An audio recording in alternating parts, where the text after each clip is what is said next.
All right, so we're picking up off of what we were just talking about, the Real Housewives of Atlanta and the confrontation they had at the end with Nene and Cynthia. So you were saying? I was saying that it was a shame because I feel like Cynthia came and obviously because that's who she is. She's a classy girl. Mm-hmm. She came with the idea that she would discuss some things. Mm-hmm. Like she would get heard. She'd listen, and shit would probably not resolve anything, but at least I said my piece, you said your piece. And I felt like nothing that happened. I know they got like a part 2, or they're going to probably pick up where they left off next week. Yeah. But I feel like Nene's guilt had her just talking over her and over her. And all she has to keep guilting her with is, I was the best friend you ever had, or I was a good friend. Because in her mind, she thinks she was a good friend. Yeah. Yeah. And it just shows that, I mean, like I said, I hate to use the word bully, but I feel like she bullied that conversation. Oh, she totally did. She just talked way too much. And I feel like Cynthia's almost at this point where I'm going to surrender. And I can feel how I've been in a situation where someone, you trying to make a point and they're not hearing you, or they're not going to get it, and you go, you know what, for argument's sake, let's just call this a draw. Yeah, it's not worth it. Yeah. Because that's Nene's way. She's a bully. That's the perfect word for her. She either bullies you with her size. You know, she's big. She's quick to stand over somebody and to look down on them and put the finger. So she's trying to intimidate you with her height and her size. Or she gets loud and she talks over you to the point that if that's not who you are, you're gonna back down. Yeah. And it doesn't mean that you're weak or that she's won. It's just that that's not who you are. Like, I wouldn't sit here and argue because that's just not who I'm not going to sit here and argue with you. And I thought Cynthia composed herself very well. Yep. And she was cool. And from the clips next week, you can see Nene's crying. It's the first time I've ever seen Nene cry in 6 or 7 years of Real Housewives. Right. And she won't, because like you said, she knows that she's wrong. She can't admit it. So how does she compensate? She gets loud and she gets belligerent and she gets ignorant. Just like she said to Kim all the time. You know, that's her method of just, handling her conflict or whatever it is. She's such a bully, and I hate everything about Nene. Like, I hate everything about her, to the point when I watched Real Housewives of Atlanta, I fast forward through all of her scenes. Yeah. Because I can't take her.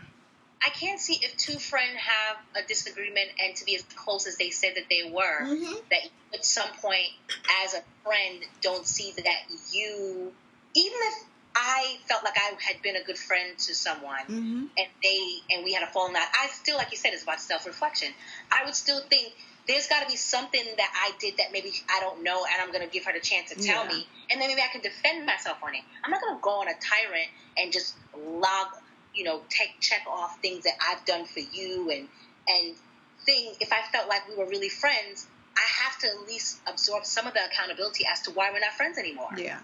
It can't be because I was so good to you and you aired our dirty laundry out in front of other people. So that's all I'm gonna railroad you at this point. Come on. But see, the thing with Nene, she has to look back. And I'm not saying that all the women who've been on Real Housewives have been her quote-unquote friends. But, like, you've had it out with Phaedra. You've had it out with Candy. You've had it out with Kenya. You've had issues with Portia. You've had issues with Sheree. You've had issues with Kim. Common denominator, bitch. Why is it always you having issues with people? You had it out with Marlo. All these people who were your so-called friends, now you have issues with them. But again, that's and Nene's a grown-ass woman. She didn't come from that generation of coddling. But again, with her, in her head, she probably justifies it as they're all haters. They mad about my success. They mad because I'm rich. They mad.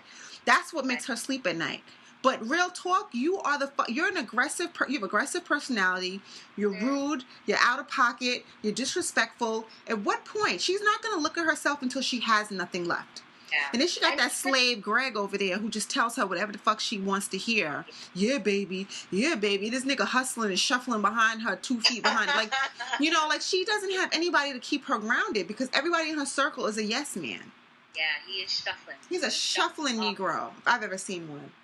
Yeah, and the best name you ever gave me was that slave, because he's a slave. Those phones down and everything. I was like, yep. He is a slave of 2014. That's exactly what he is. Like, because I remember season 1 when Greg wore the pants. When Greg was the breadwinner, it was a complete different way that he dealt with her. Yep. And the way he talked to her. He's going to stay close to that money. Yeah, he knows what he's doing. And to be honest, I don't think that their relationship has any of that romantic love left. I think she just feels like Greg knows what she looks like without her wig and without her makeup. And he's easy, and he'll do whatever she wants him to do. It's just an easy fix, because I don't take Cynthia. I don't take Nene to be a very sexual person. So I don't feel like she needs to get, a whole bunch of stuff. I think she just, he's her little companion, and he does her whatever she asks him to do, and he's always there. He tells her what she wants to hear. So it's like, fuck it, why not? She probably got a fucking airtight prenup. So that's bullshit right there. They probably don't even have sex. Yeah. She's definitely so full of shit. I hate Nene with everything in me. And you know who I hate? Number 2, goddamn Portia. That bitch. She's out of control. She is smelling herself. I think that Dish Nation job has gotten to her head. Mm-hmm. It's relevant, and she's got some sort of reporter credentials behind her. She thinks she got fans, and she's just... And like the way she treated Claudia when Claudia came in to talk to her when she was getting her makeup done. Mm-hmm. How rude was that? Yeah. Who are you? It felt like she was hanging out with somebody that you aren't friends with. That has nothing. That's petty. Yeah. But I'll tell you this. I like Claudia Jordan a lot. And I'll tell you why. Because I just feel like, I don't know. It's only been 2 or 3 episodes. But I like her because she just seems very authentic. Very down to earth, like, just shit that, like she's like, oh, my feet are ugly. Like, just things that you don't have to say, but I feel like she's just who she is. And then even when she said she got her apartment, she's like, the credit check went through, thank God. Like, I think she's just not about painting this picture like she's something that she's not. And I also like the fact that she went back and talked about, like, I am always quick to be on the defensive because I feel like if people attack me, based on the past, it's like she was made fun of because she was mixed. Yeah. And then when she got to black schools, it was like, oh, you light skin and you got, you know what I mean? That whole light skin thing from black girls. So I think she says she comes from that place where when someone automatically kind of comes for her, she gets on the defensive. So she, which to me is, like you said, is vulnerable in that way. She's not perfect. I feel like I identify with her in a lot of ways. Like, she just, to me, was very just authentic. Like, just, who I am is who I am. If you don't like it, you don't like it. Like, she started taking out her weave when she was at in the house. Like, and it's funny because I tweeted her after I watched the episode. And I tweeted. I was like, I'm an instant Claudia Jordan fan. And she tweeted me back and she said, thank you so much. Yep. And I was like, I guess because it's still early in her thing, but I was like, that was, nice because she didn't have to do that. They never do that. Right. But I like her a lot. I just feel like she's just, she's a little over the top like Kenya, but I just feel like she's genuine. And that's all I ask you to be. You can be whoever you are. Just be genuine and be authentic. I starting to like Kenya in a sense of at least she is, she seems like a good friend. I love Kenya. The way she listens and she asks the question. Because she could have went straight into when they were in the gym. And, because I don't know my mother either, and monopolize that situation. But in her confessional, she says that they have something in common, and like she addressed her issue there, but she allowed Claudia to talk and be open about her own, without kind of interjecting in terms of her experience versus, you know what I mean? Yeah. She could have been like, girl, me and my mother, I don't even know my mother. You know what I mean? She could have. I like Kenya. I mean, I see. Go ahead. How do you feel about this? And do you think that, you're close to your grandmother? Like, I like that. I see Kenya's flaws. I see some of the issues the girls have with her, but I'm a Kenya fan. I do, because I think that Kenya is also authentic, as authentic as she can be. Right, I think she just like to stir the pot. Yeah, and I think that that's her role. I think that they hired her to do that. Yeah. So I think, she didn't stir the pot, she probably wouldn't be there. You need that person in every episode. So I think she knows her role. She has that acting background. I think she's authentic. I like her. I mean, I like her. Yeah. And people don't. Like that she stood up to Nene and was like, you did. Yeah. And I almost like I disagree with you. Yeah. And you see, Nene didn't say nothing about that. Exactly. And she was like, I just want you guys to give me the benefit of the doubt going forward. And I think at the end of the day, Kenya is a lady. You know, as for anything else, she's a lady. She knows how to conduct herself. You know what I'm saying? And I think she assesses herself well in that she knows her strengths, she knows her weaknesses. You know, I think she's tried with all of the ladies, you know, to get on their good side, to be their friends, whatever. I mean, I'm team Cynthia, Kenya, and Claudia. Yeah. The rest of them bitches, you know, I like Candy, but Candy's, you know, but the rest of them can kick rocks. Yeah. Phaedra needs to, like you said, go somewhere with her little storyline too. Yeah, you know, Phaedra is like, you know, I feel bad for her, but at the same time, I feel like you reap what you sow. Mm-hmm. And she kind of, you know, she laid them seeds, and she pretended to be something she wasn't, and you know, it's just coming to be, you know. Yeah. Let's get on to our last. Oh God, Love and Hip Hop. Yes. Yes, child. Yes. I fresh in my mind, girl, because I didn't see it. That show is a hot, stinking mess, but I love it. Okay, I don't even know where you want to start. Can we start with Ray J? I was going to say the same thing. Because Ray J is one of those guys, I love Ray J. Yes. I adore him. I think he's so adorable. I think he's hilarious. Yes. And I think he's very charming. I can see how the chicks fall for him. You know, he's a little man. And he's honest, too, though, I think. What? He's honest. I think Ray J keeps it very real.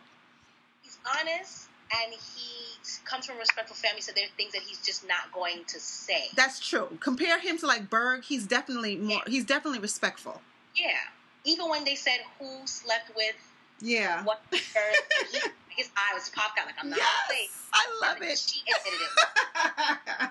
First to hit it, and he was like, I can't believe she said that. Yo, real talk. I loved it. He was almost as if he was embarrassed that although he did it, that she said it. That it came up, yeah. Like, I wasn't going to say nothing, but since you brought it up. I love him. Yeah. And I thought it was funny that he got up and brushed his hair. Yeah. Yes. Got up, I thought she was going to hit me with something. He took brush out. Really, Ray J? He's adorable. He's adorable. I like the way he was sitting there with Princess, he like laying his head on her chest. Yeah.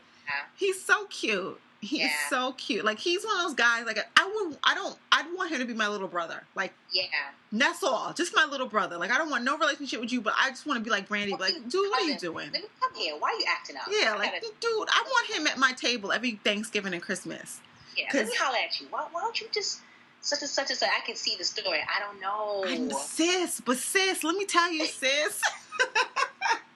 Yeah. He reminds me of one of my little cousins. I have a little cousin who's like that. He's a ladies' man.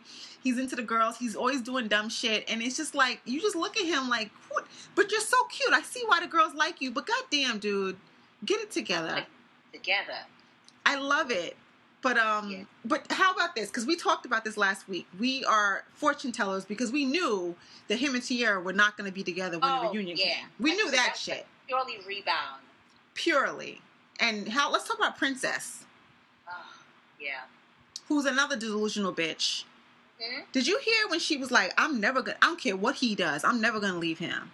Yeah. Really, bitch? You don't care what he does? Yeah. What he does? It's very clear. Setting the standards already. No standards. No standards.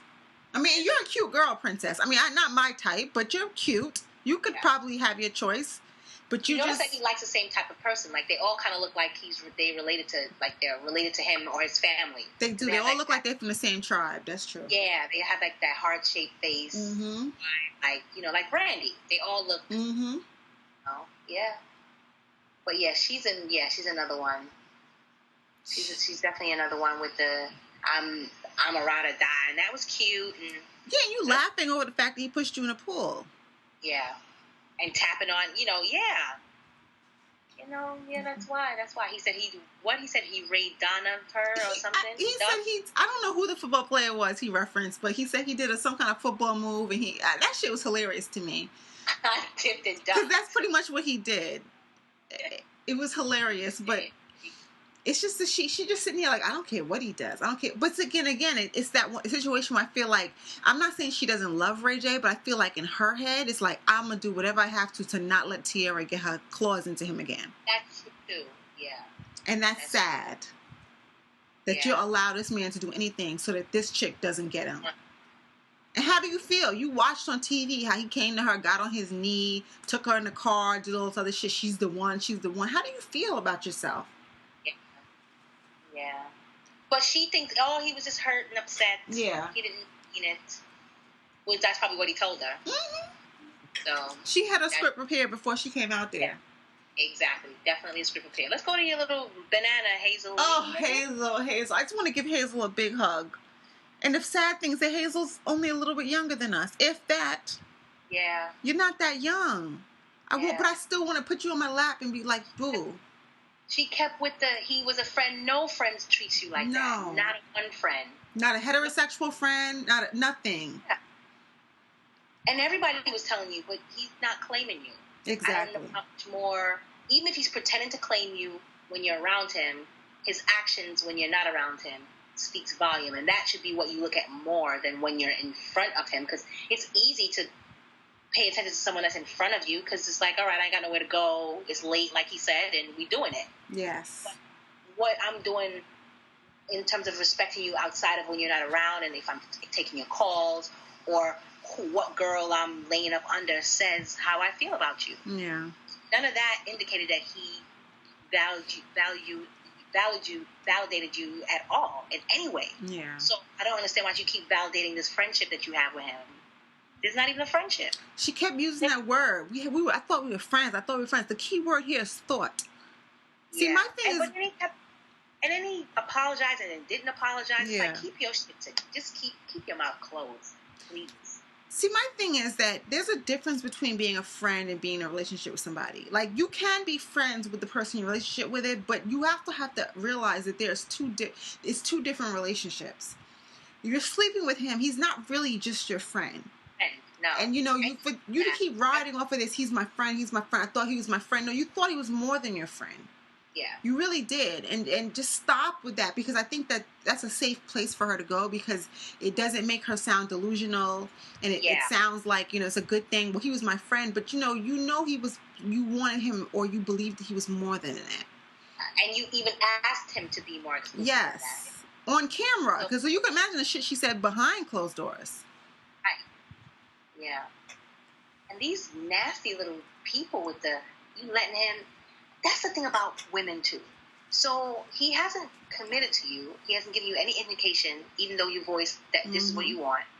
You hang on to the fact that, well, he's been in my life for 8 years because, he helped me through this. I helped him in his new place, which to me, nothing bears nothing. Those are not really true friendships. But means nothing. That's your definition, fine. Mm-hmm. But then you are allowing them to sleep with you in all types of ways. Talking about, he said something about he put his penis in every hole in her. I heard something like that. This is the thing that we talked about. This is the thing we talked about a couple weeks ago in terms of there's no boundaries. Yeah. So that's why he didn't make you his girlfriend, because he could do everything without having the commitment. Yeah. Why should he? Yeah. Who's doing that? But that's what they're doing these days. Yeah, but see, that's that whole I'm a down ass chick. I'm ride or die. If I keep doing these things, he's gonna want me. But real talk, like, it's human nature to want shit you can't have. And they're gonna want the chick who's not gonna allow them to do that. Because if you allow them to do that, they always wondering about, hey, who else did you allow to do this to? Exactly. They want to feel like they're the first, they're special. And in order for them to feel special, they're the first, it has to be some time that has to have, expired. Even though they've been together for a long time. But, the signs were there. And she just refused to see them. We're going to stop here and pick up on part 5. All right.